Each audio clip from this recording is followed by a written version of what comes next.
अब ऑपोजिशन में बहुत ज्यादा ताकत है, बहुत ज्यादा स्ट्रेंथ है और पूरा जो पार्लियामेंट की सिचुएशन है वो बदल गई है।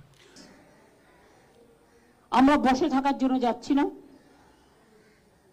এবং এটা কেউ ভাববেন না ইন্ডিয়া আজকে স্টেক করেনি বলে কাল করবে না। রাহুল গান্ধীর পর মমতা বন্দ্যোপাধ্যায়, ময়দানের পরিভাষায় বলা যেতেই পারে খেলা এখনো শুরু হয়নি। তার আগেই বিপক্ষের গোল লক্ষ্য করে শট শুরু করে দিয়েছেন রাহুল গান্ধী মমতা বন্দ্যোপাধ্যায়রা।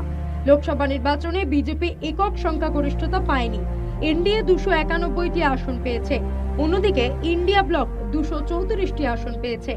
ম্যাজিক ফিগার নিয়ে নরেন্দ্র মোদী এনডিএ সরকার গড়লেও প্রশ্ন থাকছে জোটের দুই সঙ্গী নীতিশ কুমার এবং চন্দ্রবাবু নাইডুকে নিয়ে। নাইডুর টিডিপি 16টি আসন এবং নীতিশের জেডিইউ 12টি আসন পেয়েছে, অর্থাৎ দুই দলের মিলিত আসন সংখ্যা 28। নীতিশ এবং চন্দ্রবাবু সমর্থন তুলে নিলে একদিকে সংখ্যাগরিষ্ঠতা হারাবেন নরেন্দ্র মোদী, অন্যদিকে ম্যাজিক ফিগারের কাছে পৌঁছে যাবে ইন্ডিয়া ব্লক।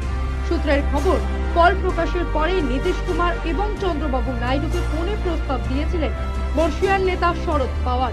সে প্রস্তাব কার্যকর হয়নি। মমতা বন্দ্যোপাধ্যায় কি ওদের দিকে তাকিয়েই বললেন সরকার আমরা করব?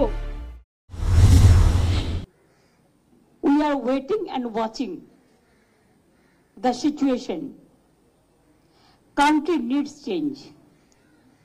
মোদীকে কেউ চায় না।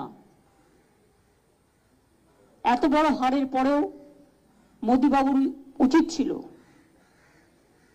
এটা অন্য কাউকে ছেড়ে দেওয়া। গণতন্ত্রের শক্তিশালী বিরোধী সবসময় কাম্য। শক্তিশালী বিরোধী মানে শক্তিশালী গণতন্ত্র। গত 10 বছর বিরোধী শক্তি ছিল অত্যন্ত দুর্বল, তার ফলেই অনায়াসে একের পর এক বিল পাশ হয়ে গিয়েছে সংসদে। এবার তাদের সামনে সুযোগ এসেছে সরকারের চোখে চোখ রেখে টক্কর দেওয়ার।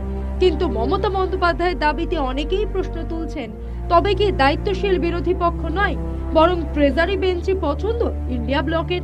News time.